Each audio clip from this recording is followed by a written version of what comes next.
7h, le journal nous est donc présenté par Fanny Marceau. Bonjour Fanny. Bonjour Lionel, bonjour à tous. Opération réconciliation. Emmanuel Macron s'envole pour l'Algérie cet après-midi.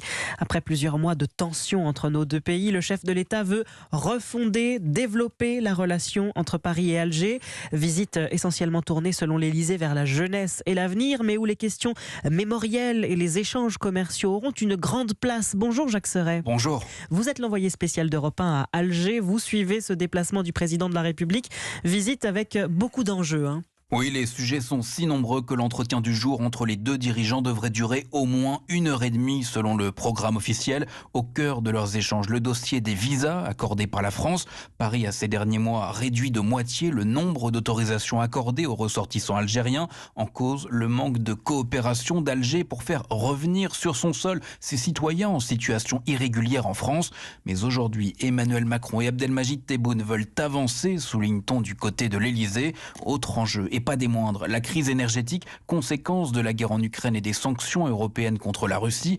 L'Algérie fait partie des 10 premiers producteurs mondiaux de gaz. Si l'entourage d'Emmanuel Macron affirme qu'aucun contrat ne sera signé lors de ce déplacement, la présence dans la délégation de la directrice générale d'Engie, Catherine McGregor, ne doit rien au hasard. Enfin, Emmanuel Macron veut, selon son entourage, poursuivre le travail d'apaisement des mémoires lors de cette visite. Dès sa descente de l'avion, le chef de l'État assistera d'ailleurs tout à l'heure à une cérémonie d'hommage au mémorial du martyr, monument érigé en mémoire des combattants indépendantistes morts durant la guerre d'Algérie. Jacques Serret, envoyé spécial à Alger. Alors ce déplacement d'Emmanuel Macron en Algérie sera scruté avec attention en France d'un bout à l'autre de l'échiquier politique. Notamment sur la question des visas. Souvenez-vous, à l'automne dernier, la France avait réduit de moitié le nombre de visas accordés à l'Algérie.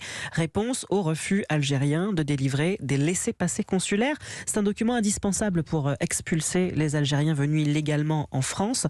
Pour Philippe Ballard, député Rassemblement National de l'Oise, il est capital de ne rien céder à l'Algérie sur ce point. Il va surtout falloir arrêter de faire de la communication, qui est un peu la marque de fabrique de ce gouvernement et d'Emmanuel Macron. On se rappelle des annonces d'il y a un an. Vous ne reprenez pas, disions-nous aux Algériens, vos ressortissants que l'on souhaite expulser. Donc on va vous délivrer un peu moins de visas. Alors on regarde maintenant ce qui s'est passé. En 2021, il y a eu 7731 OQTF, c'est-à-dire des obligations de quitter le territoire français. À l'arrivée, 31 laissez-passer consulaires. Emmanuel Macron avait promis 100% d'exécution des OQTF. Le moins que l'on puisse dire, c'est que l'on en est quand même très loin. Donc stop à la com, place aux actes. Il faut tout simplement de la volonté politique et ne pas hésiter à mener un bras de fer avec les autorités de n'importe quel pays, en l'occurrence l'Algérie pour le dossier du jour. Un avis que ne partage pas du tout Patrick Vignal. Il est député LREM de l'Hérault et il prône, lui, un réel partenariat entre nos deux pays.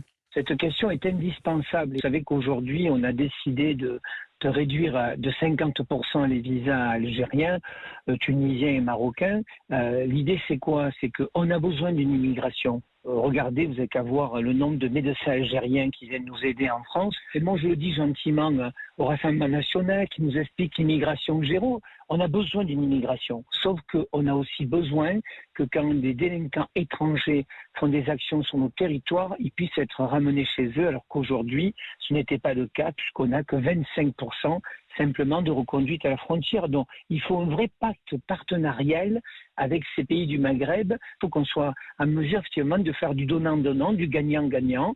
On peut ouvrir plus de visas. Eux, par contre, quand on reconduit des délinquants qui puissent les accueillir, jusqu'à maintenant, ça a été assez compliqué. Un propos recueilli par Victor Chabert. Alors avant de partir pour Alger, Emmanuel Macron a tenu hier soir à renouveler son soutien à l'Ukraine. Oui, dans une vidéo en ukrainien pour partie sur Twitter.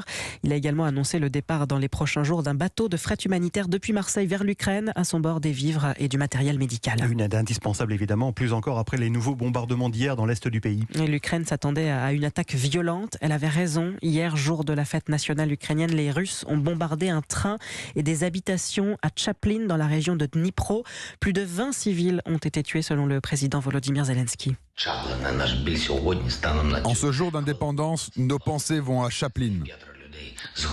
À l'heure actuelle, 22 personnes sont mortes, 5 qui ont été brûlées dans une voiture Et un enfant de 11 ans a été tué par un missile tombé sur sa maison. Les recherches et les opérations de secours se poursuivent à la gare.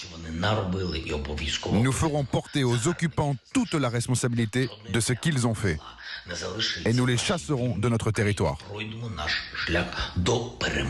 Le président ukrainien Volodymyr Zelensky. Et puis il y a cette question ce matin sur Europe 1. Qui fournit du kérosène aux avions russes engagés dans cette guerre? Le journal Le Monde a pointé hier le pétrolier français Total. Une accusation dont le groupe se défend. Hier soir, Total a publié un communiqué pour expliquer sa position. Et elle est très claire, Geoffrey Branger. Le groupe assure n'avoir rien à se reprocher. La réponse de Total est catégorique. Allégations infondées, erreurs, raccourcis, imprécisions, spéculations, contre-vérité.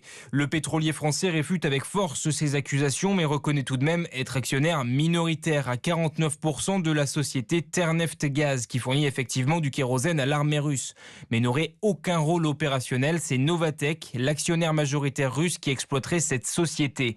Selon Total, aucun financement n'a été apporté dans cette entreprise depuis 2015 côté français, et aucun dividende n'a été perçu depuis le début de la guerre en Ukraine. Dans son article, le journal Le Monde affirme que du kérosène coproduit par le pétrolier français aurait servi dans le massacre de Mariupol notamment, et que la guerre lui aurait permis d'engranger de gros bénéfices.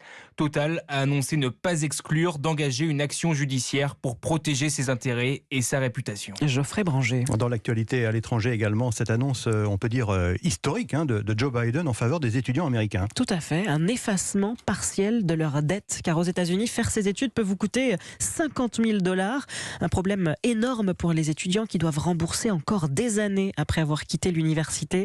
Nicolas Pinault, vous êtes le correspondant d'Europe 1 aux États-Unis. Ce cadeau de Joe Biden soulage les étudiants, mais il suscite un vif débat. Oui, c'est un geste fort puisque 43 millions d'Américains sont concernés, dont 20 millions qui vont voir leur prêt étudiant totalement effacé. Dans le détail, ceux qui gagnent moins de 125 000 $ par an verront leur ardoise réduite de 10 000 $. Cette somme peut même grimper à 20 000 $ pour les plus modestes. C'était une promesse importante du candidat Biden. Pourtant, l'administration américaine est critiquée de toutes parts après cette annonce.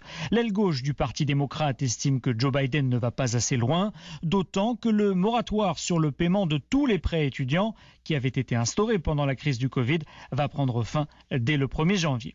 Les Républicains dénoncent une injustice. Pour ceux qui ont déjà remboursé totalement leurs prêts étudiants, ils s'étranglent aussi face au coût de la mesure, au moins 300 milliards de $. À 2 mois et demi des élections de mi-mandat et alors que l'inflation a atteint 8,5% au mois de juillet, Joe Biden espère que cette mesure lui permettra de conserver la majorité au Congrès. Nicolas Pine, le correspondant aux États-Unis d'Europe 1. 7h09 sur Europe 1. Le sport maintenant et le couvret est tombé. Pas de Grand Prix de France en Formule 1 l'an prochain. L'annonce était redoutée. Le patron de la Formule 1, Stefano Domenicali, l'a confirmé lors d'un entretien donné à plusieurs médias, dont l'équipe hier. Bonjour Lucas Courtin. Bonjour. Vous êtes journaliste sportif à Europe 1. Pas de Grand Prix de France au calendrier. Quelles sont les raisons de cette décision, Lucas ? La principale raison et la plus importante, c'est l'aspect économique, forcément. Aux yeux des dirigeants, le Grand Prix de France ne rapporte pas assez. À l'heure où la Formule 1 est devenue une sorte de grand spectacle chaque week-end qui séduit aux 4 coins du monde, la demande a largement dépassé l'offre, avec l'arrivée de nouveaux Grands Prix, comme en Arabie Saoudite, à Miami ou encore prochainement à Las Vegas. De nouveaux arrivants avec de gros moyens, donc, qui prennent logiquement la place des anciens circuits devenus mythiques aujourd'hui. Si le dirigeant italien a d'ores et déjà tiré un trait sur la France, les Grands Prix de Belgique et Monaco sont également menacés. Toutefois, ce n'est pas la première fois que le Grand Prix de France disparaît. Le dernier épisode en date avait duré 10 ans, jusqu'en 2018. Alors pas de panique tout de même, le patron de la Formule 1 l'a réaffirmé, la porte reste ouverte et les discussions se poursuivent autour d'un possible retour en 2024 ou dans les années à venir. Merci Lucas Courtin. S'il n'y avait pas le Grand Prix de Monaco, alors là, ça sera un tremblement de terre. Oui, complètement. C'était le journal de Fanny Marceau. Merci Fanny, à tout à l'heure.